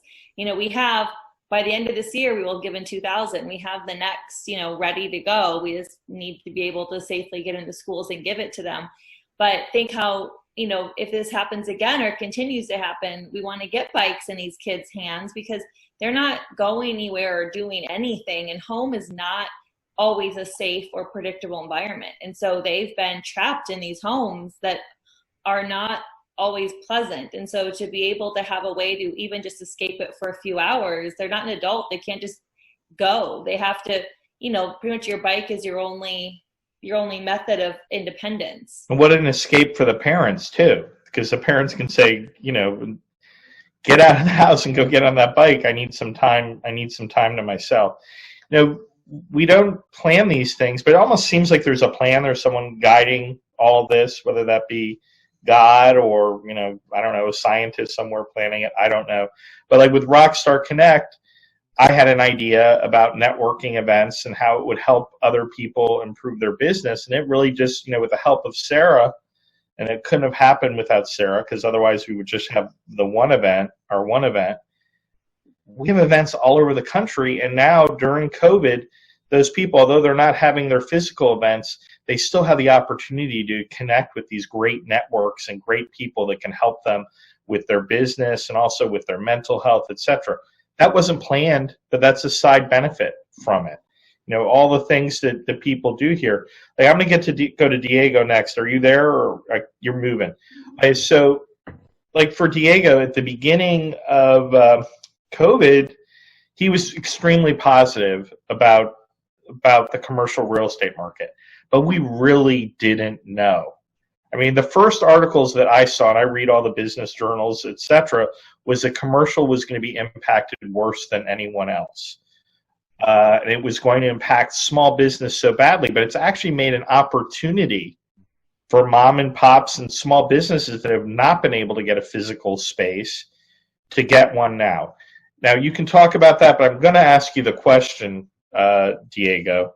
And the question is, and of course I forget it as soon as I put it off. Who remembers the question exactly? It's, if you could know the absolute and total truth to one question, what question would you ask, Diego? Well, I've got to be in Jenny's camp here. I'm the kind of person who just believes in the journey, and sometimes the answer just, you know, if I know the answer now, then what's the point? And so my question is really a simple one. Is ignorance truly bliss? And I tend to think it probably is if you're open to enjoying the journey you're on. That's true. And I mean, but for the greater human condition today, I think for some people, ignorance is beyond bliss. It's probably their only coping mechanism. And unfortunately, when you become more enlightened about what's going on, it can be a little disturbing. You know, I imagine a lot of people are cutting back some reading that's, you know, negative, and well, it's a lot to get into. But I like your question a lot. Do you want to say that question again so that our audience, you know, regarding ignorance and bliss? Could you ask that question again? Essentially, I'm a person who enjoys the journey. In order to determine what the answers are, I've got to work at it, and that's how I get my joy. And so if I just know something straight out from the bat, have I lost out on the journey and on knowledge? So my question is simple: is ignorance truly bliss? Great question. Norma, what's your thoughts on that question? Well, my thought is that sometimes it is, because when you pass the ignorance, sometimes that's when you fall into challenges. Sometimes the more you know, the more you wish you didn't know. So when people are trying to find their authentic self, do you have to tell them, look, you can't be so ignorant now, you have to be more aware of what's going on? Well, I certainly don't use the word ignorant, but I definitely suggest to them that they might be able to be more open, because growth and change comes when you change your perspective. So ignorance is just a perspective. So when you change your perspective, you see things in a different way, and then the ignorance begins to go away. You have a broader perspective. So in my work with people, I help them to look at more than one perspective. When you look at life from one view, you know, we're all multidimensional people. And so we have multiple views on things. We even talk to people differently. We just have different sides to ourselves. So ignorance is thinking maybe there's just one side, and which means being of minimal perspective. So the more you change, the more you expand your perspective, the more intelligent you become. You know, I got to tell you, I'm a huge Norma Hollis fan. So, I mean, I know you have your book. Do you have an audio book of your book as well? Because your voice is just, you know, fantastic and inspiring. Your cadence, it's like you're the Frank Sinatra of coaching here. I'll take it. Thank you very much. I appreciate that. I don't have my book, but I do have a YouTube channel on authenticity movement. And a lot of my work is on there and available. Terrific. Can't wait to check it out. If you can drop your link in, we would appreciate it. Certainly. Thank you. Thank you. Jackie, you love this question, don't you? Oh, Stephen, I have been sitting here wrecking my brain. And now my response to this question is going to be you want me to repeat the question? Do you want me to repeat it? No, I got it. If I could ask that one question, I may or may not want to know the answer, but I would ask, what is the truth behind American politics as it pertains to humanity? Wow, that's a deep question. That might sear your eyeballs and ears if you hear the answer to that question. Yeah, I know, but I'm thinking about future generations. What can we do to prep ourselves or to plan to make their future a little bit brighter? Well, let's see if maybe that question will be revealed as the next couple months occur. 100%. Domenic, are you ready? Steven. Yes. Are you ready for this one? I think I am, right? And or do you want me to ask you what your superpower is? I could ask that instead. Yeah, my superpower might be avoiding answering the previous question. Yeah, so I'm probably not going to get so metaphysical and the answer to this question, but maybe... You can have a mundane answer to it. It could be... No, I don't really want to have a mundane answer because I'm not really a mundane person, but at the same time, I don't really have a lot of, so would I want to know the reality of something? Yes, right? I would want to know, could I know all the facts behind something or some, what's going to happen in the future? Possibly, but I'm not sure that truth is the same as fact, right? So the truth can be in the eye of the beholder. So if, let's say Jenny and I ask the same question to find out the absolute truth of something, our answers might be completely different based upon how we see it, right? So I would say that there is a, somewhat of a flaw in the concept of the question. So that's going to be how I deflect this away from myself. And Jenny, you can go ahead and jump in here. We can have a conversation together. Jump in. You're not going to let him off the hook on this, are you? Because what he's done, so this is just like in the podcast when we said, name something nobody knows about you. And he's like, I tore my ACL. Right. No. So it's like no, this is me saying that I don't really want to know. He's also a champion policy debater. So yes. He's going to debate this. He's going to unravel this in a debate fashion. And then we're all going to be going, and then you're going to move on. Yeah, that's exactly what's going to happen. So please allow me to continue my unraveling as I infinitely regress to the core of this conversation. And then we move along to somebody else. So we forget what we were talking about. So anyhow, yeah, the whole idea though is that would I want to know the absolute truth of something? No. Would I want to know the absolute fact of something? Yes. So would I want to know that at the end of my life, my children are going to be able to take care of their own families on their own? Yes. Would I want to know that at some point in the future,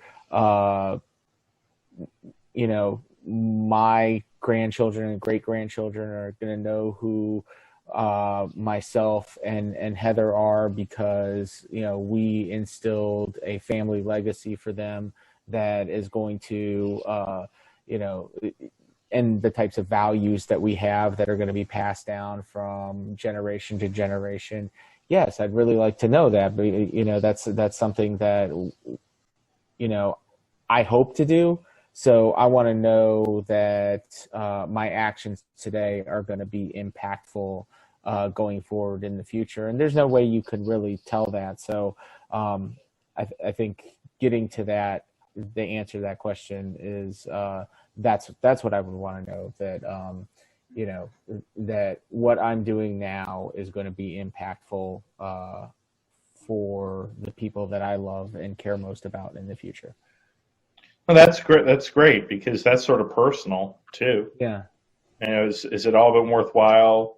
You know, best laid plans of mice and men, that sort of thing. Right, because I can't know. We can't really know. Like to get back to Katie's answer to the question, you know, what happens after we die and where we go. And I'm not even really concerned about the answer to that question. I want to know that what I'm doing here is going to make their lives better in the future. And, you know, that's something as a parent, you know, we all kind of fret about, like, oh God, I hope I'm not messing up my kids, or you know, or the opposite. I hope I'm doing the best I possibly can for them. But you can't really know that because you don't know the outcomes until they get in the future. And you know, you may do everything that you can to impress all the wisdom that you can upon them and help guide them in the right directions. And there still might be some flaws in the program that they don't end up being what you had hoped, and you know, then you got to be okay with that because you got to live your life too.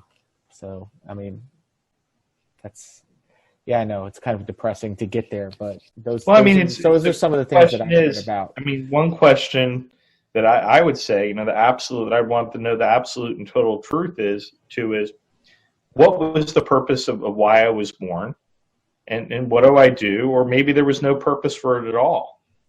That's a question I would like to ask. I mean, you know, I'm okay with that if that's the case. You know, if there's no purpose and we're just living life here as biological organisms, and you know, at least we got to live some good life and help other people out, and you know, live according to a set of values that we all feel comfortable with, right? So, you know, as long as we're doing that, then, you know, the other things don't really matter as much, I think. And I know that there's some people, you know, may completely disagree with me, and that's okay too, because, you know, being open and, you know, being accepting of other people's beliefs and positions and you know, what they hope for best out of life is part of my value structure.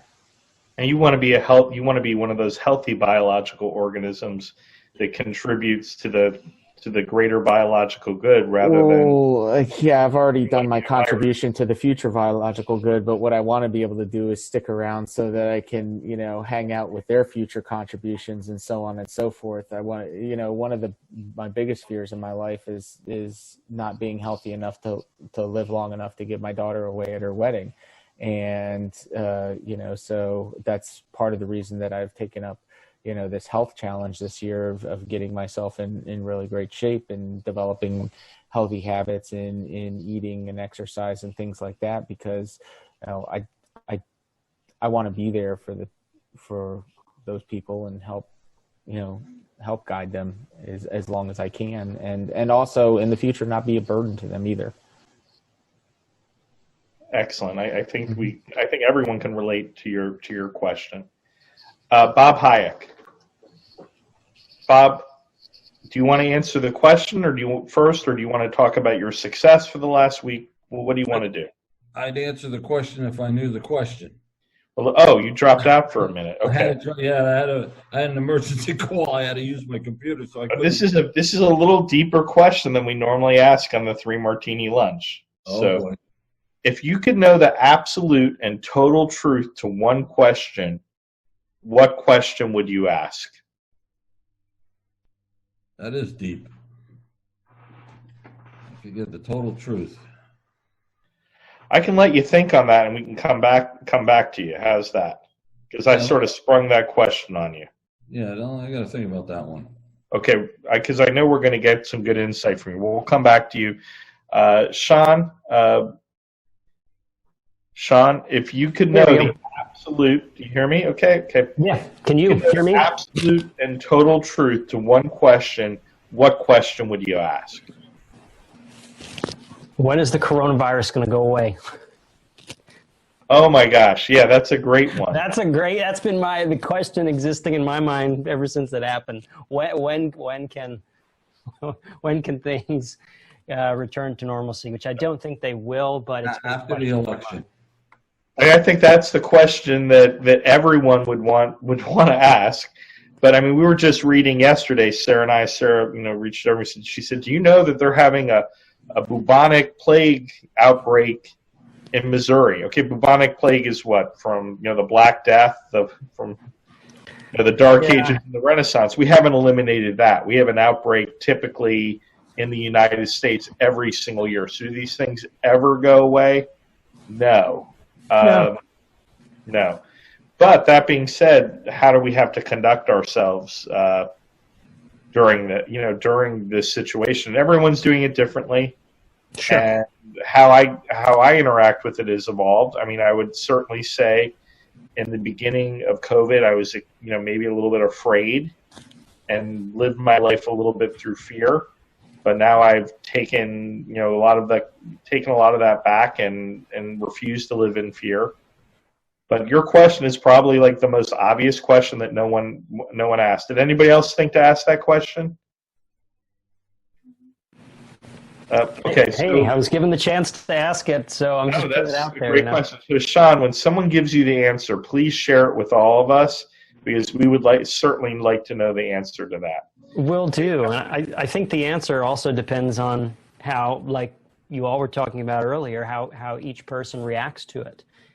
So it can go away. I mean, I guess it can never go away. Some things will never go away, but how you react to things can come and go and change as time permits, and how you respond to certain situations. Just like you were saying, initially you were fearful, but now you're changing your response to it. And it's certainly forced a massive change in the way I respond to things. It's a great exercise in responding to keeping the focus when there's waves coming at you from different, just keeping focused. When this first started, I was more fearful for my parents than anyone else, because I saw that they were very high risk, and I restricted them considerably. My own parents, which is a weird role to restrict your parents and what they do, not something that I was used to doing. And they basically said to me, "We want to lead our lives. We're going to do what we need to do. We're going to go out. We're going. We'll take precautions. We'll wear masks, etc. But we want to live our lives." And it was hard for me to sort of let go and say, "Yeah, you got to lead your life and what's going to make you happy." As all of us. So, Robert, are you ready to ask your question? Yes. Okay, great. So the question I'd like to have answered is, I never had a conversation with my father, because my father unfortunately suffered from MS, and it hit him when I was young. So I never had that father to son talk. And not knowing what he thought of me and about me. So I'd like to know that. Plus, I'd like to know about him. I'd like to know the truth about him coming from him. That's a great question. And I almost could predict you were going to ask a question similar to that, although I didn't know that your father had MS. I can, just the way you care about other people, that seems like a great question. Do you think you would know the answer to that somewhat, knowing how you turned out? How do you think he would feel about it today? It's hard to say. I got 5 brothers and sisters, okay? I was his caretaker, basically. When he passed away, the nursing staff at the hospital thought I was the only living relative. So there's a lot of questions that, I'd like to have with him. And I'm fortunate, because of the 6 kids, I'm the only one that has MS. Isn't that strange? 9 years ago, I was diagnosed. So, well, thank God we are where we are today with that illness. Absolutely. My godfather, my great uncle Sam, he contracted MS at a young age, and my great aunt Penny took care of him in the home for 35 years. And that was at a time when people that had MS were, institutionalized, basically completely isolated from their family. And she took it completely upon herself to take care of him. And that meant, not being able to work. Her job was taking care of him and making his life as high a quality as possible. And, although he was always there, I couldn't ask him a question. You couldn't even hear what he had to say. Right. Only she can understand him. Yeah, my father could only blink. So, for those of you who aren't familiar with MS, there's a lot of literature on it. Thank God there's been a lot of strides in treating the illness, and it's not the life sentence that it was before. Thank you very much for sharing that question. I mean, I saw Jenny reacting there, and Katie and Domenic, and that's something that's really close to us. It's not sometimes it's the things that are close to us that are going to tell us about the rest of the universe, and that question would tell you a lot about why you lead your life the way you do now. And thank you for sharing. Lost my mom. I'm sorry, go ahead. I said I just lost my mom last week. Oh, so it's been a rough week. Tough. Yeah, I watched my father suffer forever, and you wait for that day, right? And now I watch my mother suffer for a short period of time, but it's the same thing.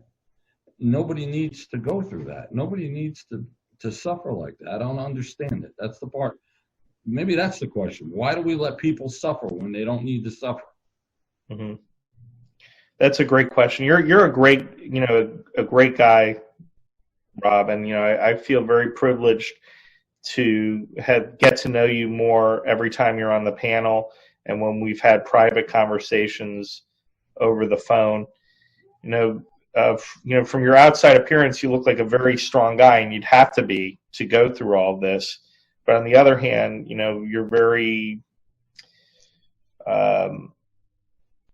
you have a spiritual side to you and a giving side, and I think that's great for your clients as well, because you can understand them and have empathy for them.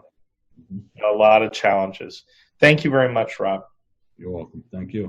Shaun, we're coming towards the end of the hour, and I was wondering if you have a conclusion you can share with us today. Sure, I have something brand new, actually, that I'll be doing in an upcoming show this Saturday, actually. I'll be doing a duo show with another magician, actually based in San Francisco. So through the magic of technology, we can both come together and share our mysteries with audiences wherever they are in the world. Can tune in. It's pretty cool.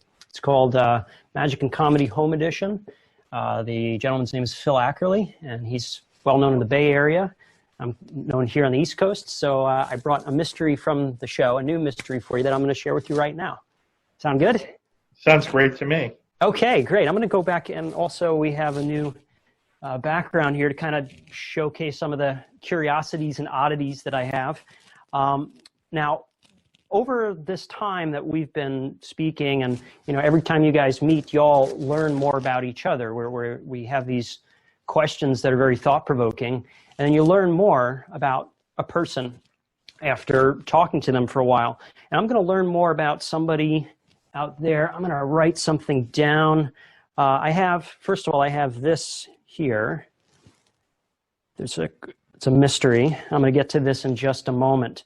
And if I were to ask, let's see, actually, let's go right here from the very beginning. Let's see, since Robert, you're having really good conversations of substance over there, you're an intuitive kind of guy. I want you to tell me, actually, let me just have a feeling. Keep it clean. Oh yeah, no, I'll keep it very clean. I'm gonna write this down. I'm going to leave it right here. And just off the top of your head, I think I might know the answer to this. And if you have discussed this, I want you to change your answer. So I don't know.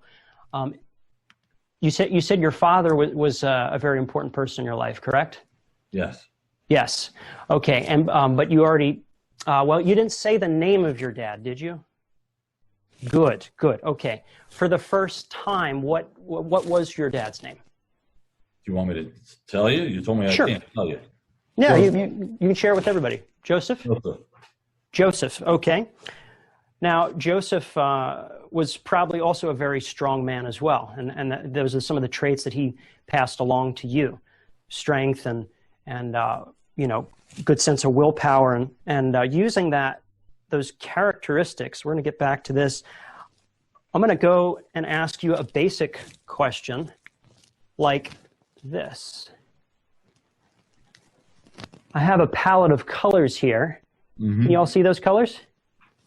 We have purple, yellow, blue, red, orange, and green. And Joseph, if I were to ask you just a more basic question like that, out of those colors, I'm going to try to get a sense of which one that would be ahead of time. And we're going to get to that in a moment. Which one would you like, Joseph? Just any one of these colors. Don't overthink it. Purple, yellow, blue, red, orange, or green? Blue. You said blue. Okay. And was there any particular reason why you chose that, or has that always been your favorite color? Oh, because it's the shirt that you're wearing, which is kind of strange that you said blue, because actually right over here is exactly what I wrote on the other side of this card. It says blue. Now let's take this a step further. I'm going to ask, can I have Jenny? Can you unmute yourself? I certainly can. Thank you, Robert, for your help. Now Jenny's going to help me.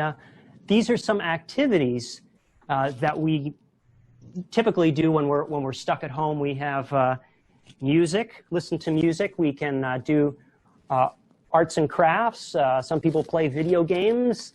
Some people are having lots of sex. Other people are cooking and practicing culinary arts, and some people are doing a lot of reading. So Jenny, out of these, getting personal here, which one have you been doing the most of during this time? And hold on, actually, wait, before you answer, let me... Well, I know which ones it's not. You know which ones it's not?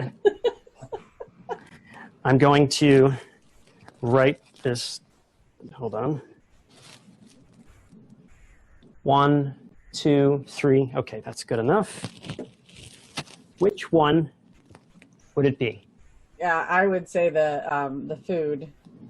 I have mastered eating my feelings through this. It would be the culinary, the cooking, and the food. Okay, it's crazy that you said that. I mean, there were multiple choices, and it's strange enough. I actually said cooking. I had a feeling you were gonna be getting into the chef mood there.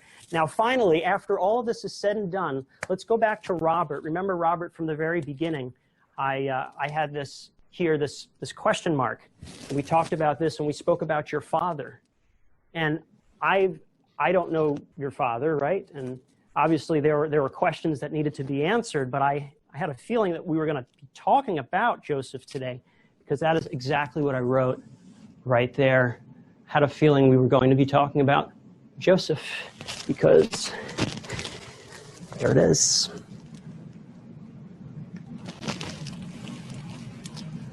So I hope you guys enjoyed that. And that was a little test of intuition and see how we all could work together, even though we're separated by time and space, but connected through the magic of technology. And I'll drop the link to the show. It's on. That's Eventbrite. amazing. And feel free to share that link with your friends. Okay, that's terrific. And I think we should definitely send that out to our mailing list as well, so people can take advantage of that show. So we'll talk with our team tomorrow. Wonderful. Thank you so much. Entire list. We'll grab a capture from that page as well, so we can put it out there so everyone can enjoy Shaun's show. Now, a lot of the people that are watching this, you're hosting your own virtual events. Shaun can be a host or an MC or an entertainer on your event. So feel free to reach out with Shaun J. Shaun has had almost a 8-year relationship with Rockstar Connect, and we highly recommend him to make your events that much more special, especially corporate team building. He is fantastic at that. He's nationally and internationally known about that. you can Google his name and you're going to see articles that have been written about him, for the last 10 years. I mean, he's been doing this forever and a day. Thank you. And Joseph, I also wanted to mention, since you brought up MS, my cousins, they have that run in their family. So I'm kind of familiar with that. I don't believe in their case. I don't know if they're sure whether it was passed down or not, but I know it's a part of my family as well, and I'm very familiar with what it does, and how how it affects people. I don't know. Maybe I should have a conversation with this guy, because my science teacher from elementary school, really great guy. He still continues to have MS, but he's done incredibly well. It has been progressive, but the progression has been so slow, and I always tried to pick his brain to figure out what he was doing. And I'll just say this: a part of it had to do, I think, with his outlook on life, because he's one of the chillest guys. He was well loved in the school, and he's still doing really amazing, considering he's had MS for at least, it's been progressing, for at least like 20 years now. So just tossing that out there. And if you want, I can contact him, and maybe he has some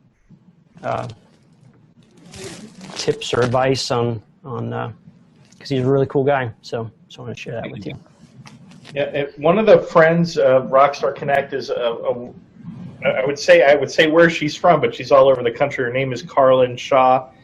She has a program that's called Strangers to Friends, which is a meetup group, and she was diagnosed with MS when she was in her teens. And she just said, well, I'm going to meet as many people as I possibly can and travel all around the United States. She's a marathon runner. She's on all sorts of national TV programs. Look her up as well if you want to learn more about MS and how you can help with MS. Okay, this is our success of the week. Let's see if we can get him to say hi. But that's Ziggy. Oh, how old is he? So cute. Ziggy will be 6 weeks very shortly. I'm going to put him over here. He has, interestingly enough, we were concerned. We have another dog named Mary. If you follow us on social media, you know about Mary. We were afraid Mary was going to be mean to the puppy. It's the other way around. This puppy is completely dominated Mary. The puppy weighs about 5 pounds. Mary weighs 40 pounds, and the puppy is biting Mary and taking food out of its mouth and just completely dominating Mary. So we may have to separate them in the next couple days. But anyway, thank you guys. We wanted to share Mary with you. Very deep show. I think everyone got a lot out of it. Why don't you share that question, with your friends and your clients that we shared this week? And I think you'll learn a lot about them by sharing that question. Everyone, we'll see you next week, 2 to 4 p.m. on Tuesday. That's Eastern time. If everyone can raise their hand and say goodbye. Thank you for attending, and thank you very much to Sarah Elliott, who, of course, if she didn't produce this show, it would not be possible. You're welcome. Thank you. Bye, everyone.